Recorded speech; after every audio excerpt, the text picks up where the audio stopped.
When Liz first suggested we go on a cruise, I didn't take much convincing. I needed a break, and the idea of spending a week on the open sea with nothing but sun, drinks, and good company sounded like heaven. So, after some quick planning, we booked a cabin on one of those big luxury cruise liners.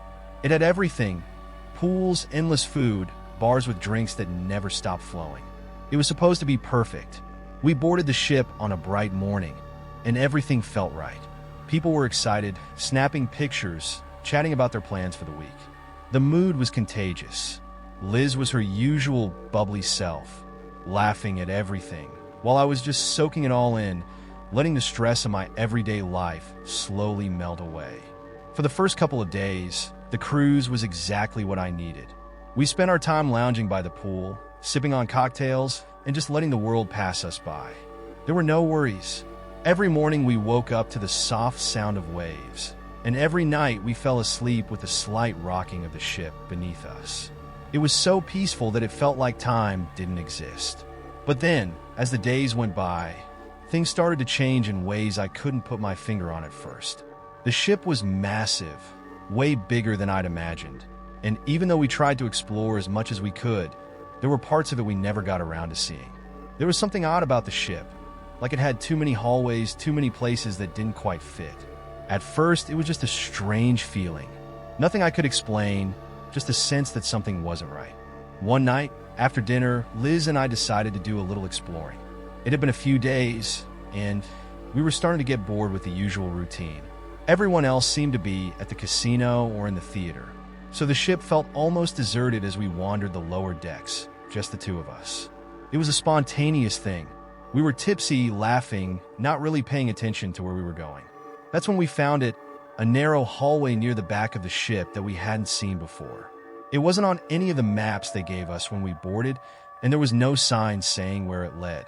The lights were dimmer here, flickering slightly like the bulbs hadn't been changed in years. "Are we even supposed to be down here?" Liz asked, her voice breaking through the silence. She was clutching her phone, using the screen's glow to light our way. I shrugged, feeling a strange mix of curiosity and nervousness. It's probably just a maintenance area or something. No big deal. But it didn't feel like a maintenance area. The air was heavy, like it was harder to breathe the further we went. The walls seemed too close together, and the ship, which normally had a constant, gentle hum, was silent down here. Dead silent. "Maybe we should turn back," Liz suggested, her earlier excitement fading.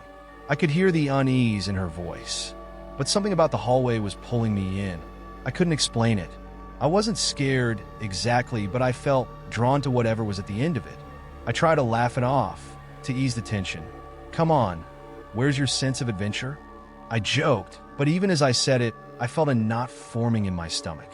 The hallway stretched on for longer than it should have, like it was too long for the size of the ship. Just when I started to think we should really turn around, we reached the end.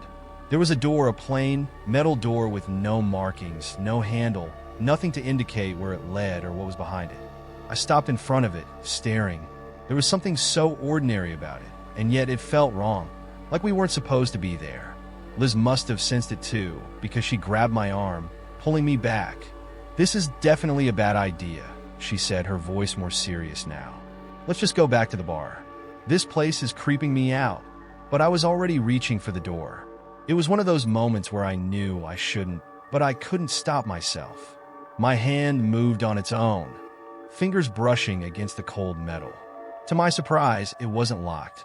It opened with a slow, rusty creak that echoed down the empty hallway. The room inside was pitch black. No lights, no windows, just darkness. I stepped forward, peering inside, but I couldn't see anything. No furniture, no equipment, nothing. It was just empty. "Well, that was a letdown," I said, turning back to Liz, trying to shake off the uneasiness that had settled over me. But as I started to pull the door closed, I thought I saw something move in the darkness. It was quick, just a flicker like a shadow shifting on its own. "Did you see that?" I asked, my heart suddenly pounding. Liz was already backing away, her eyes wide. "See what?" I turned back to the room, staring into the blackness. But it was still, silent. My pulse was racing, but I forced myself to laugh it off. Nothing. Probably just the light playing tricks. But even as we walked away, I couldn't shake the feeling that something had been in that room, watching us. The next day, I couldn't stop thinking about that door. It was weird because it was just a door, nothing special, but something about it stuck with me. Liz, on the other hand, seemed more than happy to forget about the whole thing. She barely mentioned it at breakfast, focusing instead on planning our day. More sunbathing by the pool, maybe a trip to the spa, typical vacation stuff. But even as I nodded along to her suggestions, my mind kept drifting back to that dark room. I couldn't explain why it bothered me so much. Maybe it was just the strangeness of it, or maybe it was the way the shadows had seemed to move just for a split second. I kept telling myself it was nothing, just my imagination, a trick of the dim lighting. But deep down, I wasn't convinced. As the day went on, I tried to enjoy the cruise. Liz and I lounged by the pool, sipped fruity cocktails, and even joined in on a silly dance class they were holding on the deck. But every now and then, I'd catch myself zoning out, my thoughts drifting back to that hallway, that door. Liz noticed after a while. "You're still thinking about that stupid door, aren't you?" she asked, giving me a look as she adjusted her sunglasses. I hesitated, then nodded. "I don't know why. It's just weird, right? I mean, why was it there? Why wasn't it locked?" Liz sighed, sitting up in her lounge chair. "Jen, it's a ship. There are probably 100 doors just like that, leading to storage rooms or whatever. You're overthinking this. Let it go." I know, I said, waving it off, but the truth was I couldn't let it go. The unease I'd felt in that hallway had settled in the pit of my stomach, and no matter how hard I tried, I couldn't shake it. By the time dinner rolled around, Liz had all but forgotten about the incident. She was back to her usual bubbly self, chatting excitedly about the show we were going to see later that night, and trying to decide which dessert to get. I tried to match her enthusiasm, but something still felt off. As we sat down at our table, I couldn't help but glance around the dining room. Everything looked normal.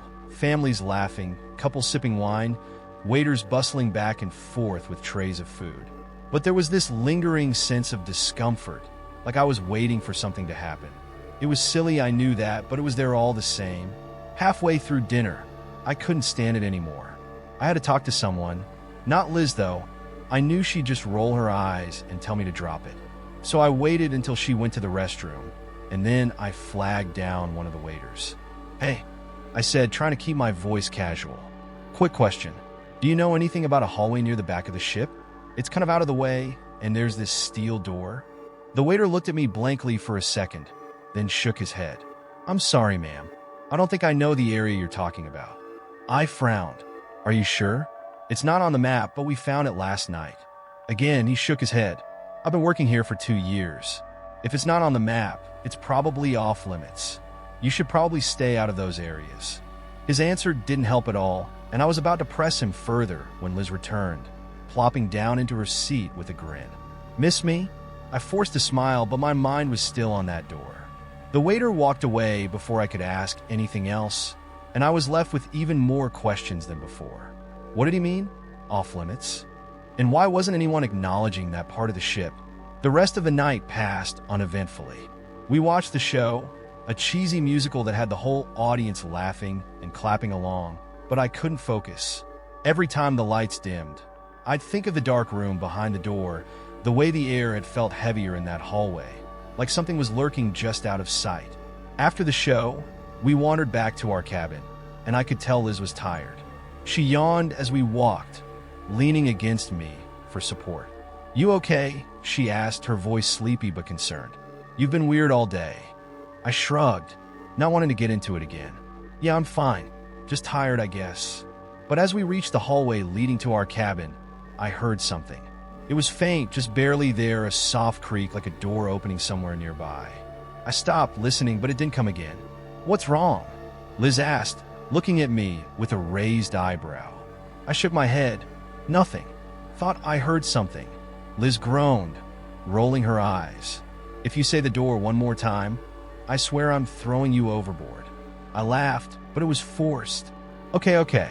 Let's just get to bed." That night, I had trouble sleeping. Every time I closed my eyes, I'd see that door. Not just in my imagination, but vivid, like I was standing in front of it again, hearing the creak of the hinges as it opened into the darkness.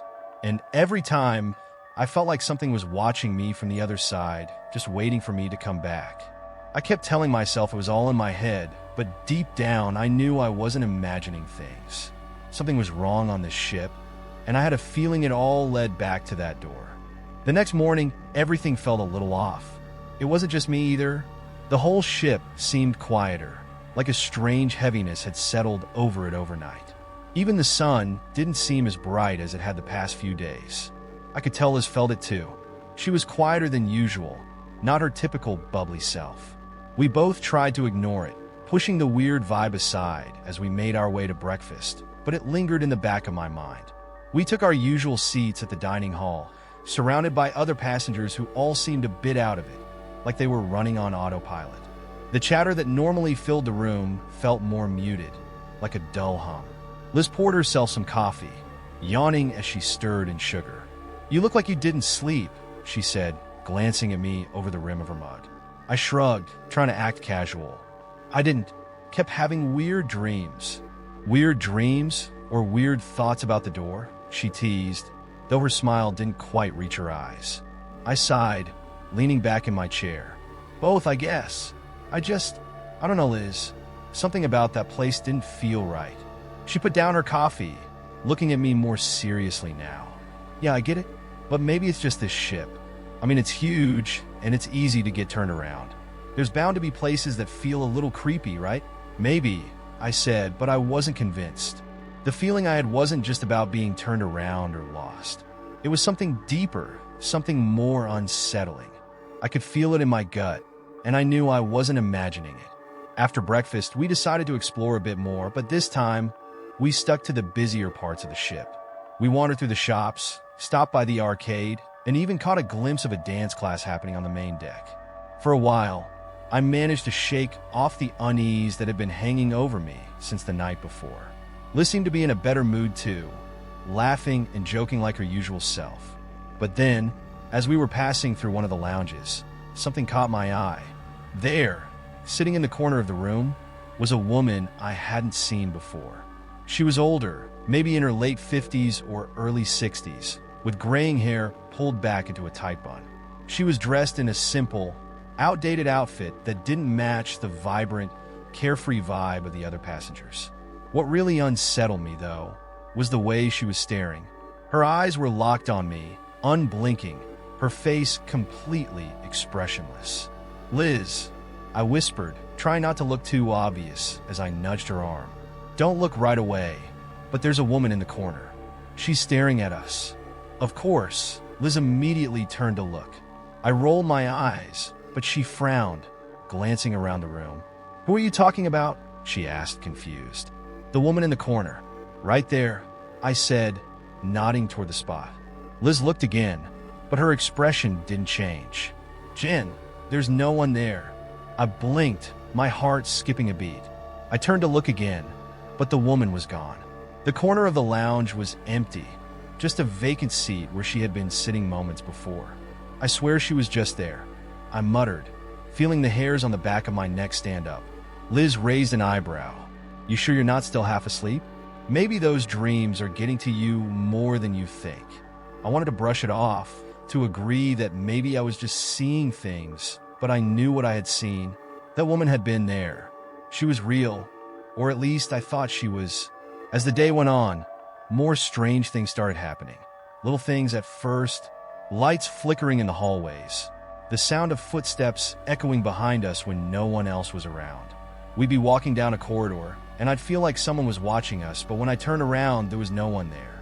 Liz tried to laugh it off, making jokes about haunted ships and overactive imaginations, but I could tell she was starting to feel uneasy too. Every now and then, I'd catch her glancing over her shoulder, her smile fading a little faster than before. By the time we got back to our cabin that afternoon, the tension between us was palpable. I could tell she didn't want to admit it, but Liz was just as freaked out as I was. She tossed her bag on her bed and sat down with a sigh. "Okay, I'll admit it," she said after a moment of silence. "This ship is starting to give me the creeps." I looked at her, surprised. Liz was the one who always brushed off weird stuff like this. For her to admit she was creeped out meant something was really wrong. "I'm glad I'm not the only one," I said, sitting down across from her. "It's like, I don't know, like there's something off about this place. Ever since we went down that hallway, everything feels different." Liz nodded slowly. "Yeah, but I don't think it's just the hallway. I mean, have you noticed the people?" "The people?" I asked, confused. "Yeah, like, I don't know, they seem different too. Like I don't know how to explain it. It's like they're all just going through the motions, like they're not really here." I thought about the woman in the lounge, the way she had stared at me with those empty eyes. "You think it's the ship? Like, something's messing with them?" Liz shrugged, but her expression was serious. "I don't know. Maybe it's just in our heads. Maybe we're imagining it. But whatever it is, it's freaking me out." We sat in silence for a while, both of us trying to make sense of the strange events that had been piling up. I didn't want to admit it, but I was scared, not just of the weird things happening around us, but of what it all meant. Something was wrong on this ship, and I had a feeling we were just scratching the surface. That night, as we were getting ready for bed, the lights in our cabin flickered again. Liz cursed under her breath, throwing her towel onto the chair. "Great, now the power's acting up too. This ship is falling apart," she muttered. I tried to laugh it off, but deep down, I couldn't shake the feeling that this was more than just faulty wiring. Something was happening, something we couldn't see, and I had a feeling it had everything to do with that door. The next morning, Liz and I decided we needed answers. The strange things that had been happening were getting harder to ignore, and I could tell that even Liz was past the point of joking about it. There was something wrong with this ship, and we weren't going to figure it out by pretending everything was normal. After breakfast, we wandered through the ship, trying to find someone from the crew who might be willing to talk to us. Not just any crew member, though. We needed someone who seemed approachable, who wouldn't blow us off with vague answers or tell us to stay out of restricted areas. That's when we spotted Kevin, a young guy who had been serving drinks at the pool the other day. He seemed friendly enough, so we decided to approach him. "Hey, Kevin, right?" I said, trying to sound casual as we caught him just as he was leaving the bar area. He looked up from the tray he was carrying, offering us a polite smile. "Yeah, that's me. Can I help you with something?" Liz and I exchanged a quick glance before I took a deep breath and jumped right in. "We have a question, and I know it's going to sound a little weird, but bear with us. Do you know anything about a hallway near the back of the ship? It's kind of out of the way, and there's this steel door at the end." As soon as I mentioned the hallway, Kevin's expression shifted. The smile on his face faltered, and he glanced around like he was checking to make sure no one else was listening. "You shouldn't be going down there," he said quietly, his voice low and serious. "That area is off limits." "We figured that." Liz jumped in, her voice filled with the same frustration I was feeling. "But why? What's back there?" Kevin hesitated, shifting uncomfortably on his feet. "Look, I'm not supposed to talk about it. No one is. It's not a place you should be exploring. Trust me." "Not good enough," I said, my tone more forceful than I intended. I was tired of the vague warnings, the cryptic looks. We needed real answers, and I wasn't going to let Kevin brush us off. We went there, okay. We opened the door, and ever since, weird stuff has been happening. People are acting strange, lights are flickering. I even saw someone in one of the lounges who wasn't there when I looked again. "What's going on, Kevin? What aren't you telling us?" He looked at me, eyes wide with shock, but there was something else there too, fear. He swallowed hard, his gaze flicking nervously around the room before he leaned in closer to us, his voice barely above a whisper. "You really opened that door?" he asked, his tone laced with disbelief.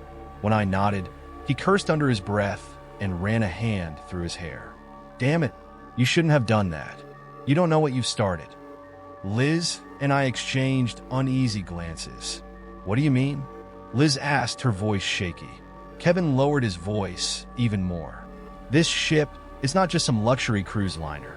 There are parts of it that aren't what they seem. That hallway, that door, it's not supposed to be opened. Ever. Something happened years ago, before I even started working here, and ever since, that part of the ship has been off limits." "What happened?" I pressed, my heart pounding in my chest. "What's behind that door?" Kevin's eyes darted around again, as if he was afraid someone might overhear him.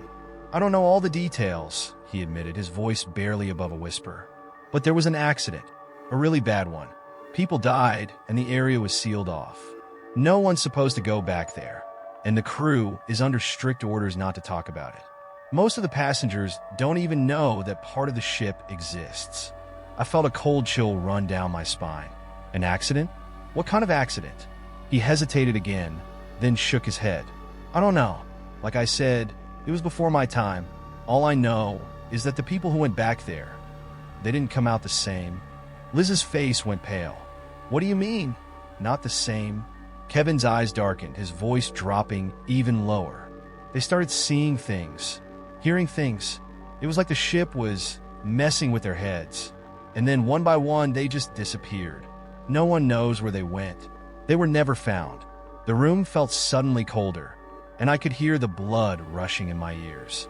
Disappeared. I echoed, my voice barely a whisper. Kevin nodded grimly. Look, I'm telling you this because you seem like decent people, and I don't want anything to happen to you. But you need to stay away from that hallway. Forget about the door, forget about everything. If you keep poking around, you're going to end up just like the others. Liz and I were silent, the weight of Kevin's words sinking in. I wanted to argue, to tell him that what he was saying didn't make any sense. But deep down, I knew he was telling the truth. I could feel it. The unease I'd been feeling ever since we opened that door wasn't just paranoia. Something was wrong with that part of the ship, something dangerous. We didn't mean to get into anything, Liz said finally, her voice shaky. We were just curious. Kevin shook his head. Curiosity is what got the others into trouble. It's not too late for you to get out of this, but you need to stop now. Stay away from that hallway and don't talk to anyone else about it. The crew, they're watching. They'll know if you start asking too many questions. I wanted to push for more answers, but the fear in Kevin's eyes stopped me. Whatever was going on, it was clear he was scared for us, maybe even for himself. We nodded, thanked him quietly, and left the bar without another word. As we walked back to our cabin in silence, my mind was racing. Kevin's warning echoed in my head. Astra, stay away, don't ask questions, don't go back star. But now that we knew something was wrong, how were we supposed to ignore it? We had opened the door, and there was no going back. Liz finally broke the silence as we reached our cabin. What are we going to do? I didn't have an answer. All I knew was that we were in way over our heads, and whatever was happening on this ship, it was far from over. After our conversation with Kevin, the atmosphere between Liz and me changed. Neither of us wanted to admit it, but we were both scared, really scared. We tried to carry on like normal, to pretend that the rest of the cruise was just like any other vacation, but the ship didn't feel the same anymore. The wide hallways felt too narrow. The cheery music playing on the decks sounded distant, and the laughter of the other passengers seemed forced, almost hollow. Everywhere we went, it felt like we were being watched, and not just by the crew, but by something else, something unseen, lurking in the shadows. Liz was trying hard to act like everything was fine. She threw herself into the crew's activities, signing us up for yoga classes, dragging me to the pool, and insisting we hit the karaoke bar at night. But I could see the tension in her. Every time the lights flickered, her smile would falter. Every time she heard footsteps behind us, she'd glance over her shoulder with a nervous laugh. She was pretending, but I could tell she was just as on edge as I was. Things got worse that night. After hours of trying to distract ourselves, we headed back to the cabin. Liz was unusually quiet on the way, her earlier excitement completely gone. I figured she was just exhausted, like I was, so I didn't press her. When we got inside, she sat on her bed without saying a word, staring out the window at the endless dark ocean. You okay? I asked, sitting across from her. She didn't answer right away. After a long pause, she finally spoke, her voice barely above a whisper. I can't stop thinking about what Kevin said, about the people who disappeared. I nodded, feeling a knot tighten in my stomach. I've been thinking about it too. I know, it's creepy, but maybe we're overthinking it. He probably just wanted to scare us, so we wouldn't go back there. Liz shook her head slowly. No, I believe him. Something's wrong with this ship, Jen.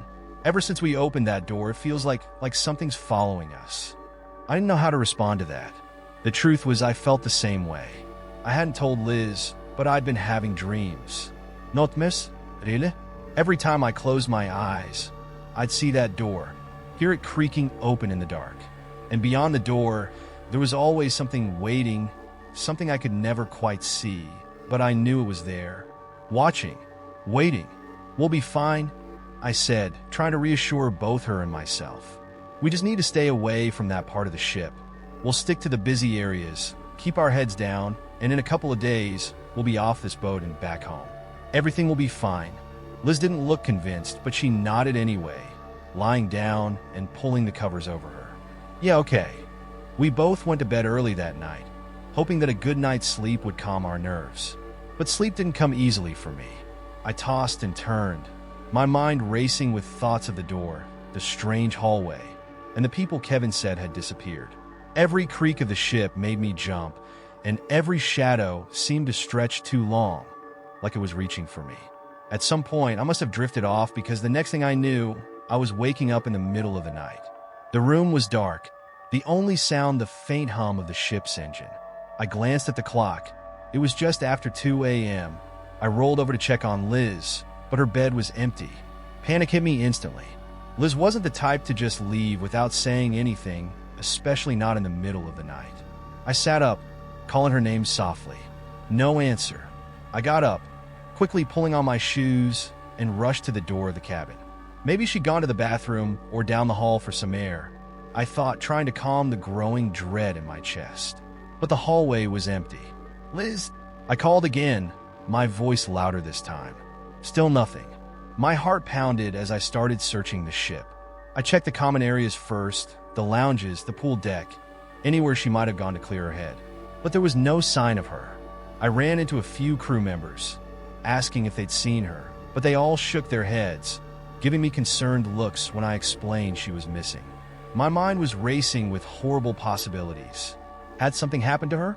Had she gone back to the hallway? The thought made my stomach turn, but it was the only explanation that made sense. Against every instinct screaming at me not to, I headed toward the back of the ship, toward the hallway, toward the door. The ship was eerily quiet as I made my way down the familiar path. The closer I got, the heavier the air felt, like it was pressing down on me, suffocating me. I didn't want to be here again. Every part of me was screaming to turn back, but I couldn't leave Liz. When I reached the hallway, it looked exactly the same as before, dark, narrow, with that unsettling weight in the air. My heart pounded in my chest as I slowly walked down the length of it, my footsteps echoing in the silence. The door at the end was still there, waiting. I hesitated for a moment, standing in front of it. The last time we had opened it, it had been empty, but now I wasn't so sure. Something felt different. Worse, the door wasn't just a door anymore. It was a gateway to something darker, something I couldn't understand. With shaking hands, I reached for the handle. It turned easily, just like before, and the door creaked open. The room inside was pitch black. For a moment, I stood there frozen in place, my mind racing. I could feel something in the darkness, a presence, a coldness that chilled me to the bone. Then I saw her. Liz was standing in the middle of the room, facing the wall, completely still. Her back was to me, her shoulders slumped like she had been standing there for hours. My heart leapt into my throat, relief mixing with terror. Liz, I called out, rushing toward her. What are you doing? You scared the hell out of me. But she didn't respond. She didn't move. I reached her, placing a hand on her shoulder, but as soon as I touched her, she turned around slowly. Her face was blank, her eyes wide but empty, like she wasn't really seeing me. It was Liz, but at the same time it wasn't. Liz, I whispered, my voice barely audible. She blinked but didn't say a word, just stared at me with those hollow eyes. And that's when I realized Liz was gone. The person standing in front of me wasn't my friend anymore. The ship had taken her. My breath caught in my throat as I stared at Liz. Or at least, the person who used to be Liz. The blankness in her eyes, the way she just stood there, unmoving. It wasn't her anymore. It couldn't be. My mind raced, trying to find some explanation, but nothing made sense. Panic gripped me, the air in the room feeling impossibly thick. Liz, I said again, my voice trembling. I wanted her to snap out of it, to say something, anything, to tell me this was just a horrible prank. But she didn't. She just stood there, staring straight through me like I wasn't even there. I backed away, my heart pounding so hard I thought it might explode. Something was terribly wrong with her. No, something had taken her. Kevin's warning rang in my head like a siren. Asterisk, they didn't come out the same. Asterisk, and now I understood what he meant. The Liz I knew was gone, swallowed by whatever darkness had taken over that room. I needed help. I needed to get out of that hallway. Every instinct was screaming at me to run, to get as far away from this place as possible. But I couldn't leave her behind. Even if she wasn't Liz anymore, I couldn't just abandon her here. Suddenly, I heard footsteps behind me. I whirled around to see Kevin standing in the doorway, his face pale, eyes wide with fear. He must have followed me, or maybe he knew I would come back. Either way, he looked as terrified as I felt. "You shouldn't have come back," he said, his voice low, filled with regret. "I had to find her," I stammered, glancing back at Liz, who still hadn't moved. "But something's wrong with her, Kevin. She's not herself." Kevin's expression hardened. "She's gone. You have to let her go, Jen." "What?" I shook my head, refusing to accept what he was saying. "No, there has to be a way to help her. She's still in there. I know she is." "You don't understand," Kevin said, stepping closer. "This ship, it's cursed. It takes people. You opened that door, and now it has her." I felt like the floor was dropping out from beneath me. "What do you mean, it takes people? How? Why?" Kevin glanced at Liz, his face filled with a kind of sadness I hadn't seen before. "Years ago, before this ship became what it is now, there was an accident. A fire broke out during one of the cruises, and people died. A lot of people, but their bodies were never found. Not fully. Anyway, the ship was repaired, remodeled, and started sailing again, but something stayed behind. The ship, it feeds on those who get too close. It takes their minds, their souls. That door you opened, it's part of that curse." I stared at him, my brain struggling to process what he was saying. "But that doesn't make any sense. This is just a ship. It's not alive." "I wish I could tell you it's just superstition," Kevin said, his voice barely above a whisper. "But it's real. I've seen it happen before. People who get curious, who dig too deep, they disappear. Or worse, they come back like this." He gestured to Liz, whose blank eyes still hadn't moved. "Says Gon, Jin, and if you don't leave now, the ship will take you too." The weight of his words pressed down on me like a boulder. I didn't want to believe him, but deep down, I knew he was right. Liz wasn't coming back. The person standing in front of me wasn't my friend anymore. The ship had taken her, and there was nothing I could do to bring her back. Tears welled up in my eyes as I looked at her, the ache in my chest growing unbearable. "I can't just leave her." Kevin's voice was gentle, but firm. "If you stay, you'll end up like her. You need to get off this ship. Now!" My mind raced with 1,000 conflicting emotions, grief, fear, guilt. But in the end, survival won out. I couldn't save Liz, but I could save myself. I nodded, tears streaming down my face, and backed away from her. It felt like I was leaving a part of myself behind, but I knew there was no other choice. Kevin led me out of the room, closing the door behind us with a final, echoing click. I felt a wave of nausea wash over me as we hurried down the hallway, the reality of what had happened hitting me like a freight train. Liz was gone, and there was nothing I could do to change that. We made our way back to the main part of the ship, where everything looked normal again. Bright lights, cheerful music, and passengers going about their day like nothing was wrong. But for me, everything had changed. The ship wasn't just a vacation spot anymore. It was a living, breathing thing, and it had claimed one of my best friends. "We'll get you off at the next port," Kevin said as we neared the exit. "Don't tell anyone what happened. The crew will cover it up. They always do." I nodded, too numb to respond. As we reached the deck, I looked out at the endless ocean, my stomach churning with grief and fear. I wanted to scream, to demand answers, but there was no point. No one would believe me, and even if they did, it wouldn't bring Liz back. We docked the next day, and I left the ship as quickly as I could. No one asked about Liz. No one even seemed to notice she was missing. It was like she had never existed. The crew had wiped her from the ship's history, just like they had with everyone else the ship had taken. As I stood on the dock, watching the ship fade into the distance, I couldn't shake the feeling that it wasn't over. That somewhere, deep within the belly of the ship, Liz was still there, trapped in that room. But I couldn't go back. Not ever. I turned away, walking toward the safety of solid ground, leaving behind the darkness that had consumed my friend. But as I boarded the plane home, I couldn't help but glance over my shoulder one last time. The ship was just a speck on the horizon now, but I knew, no matter how far I ran, it would always be with me. A part of it had followed me, and I would never be the same. The ship had taken Liz, but it had left its mark on me too.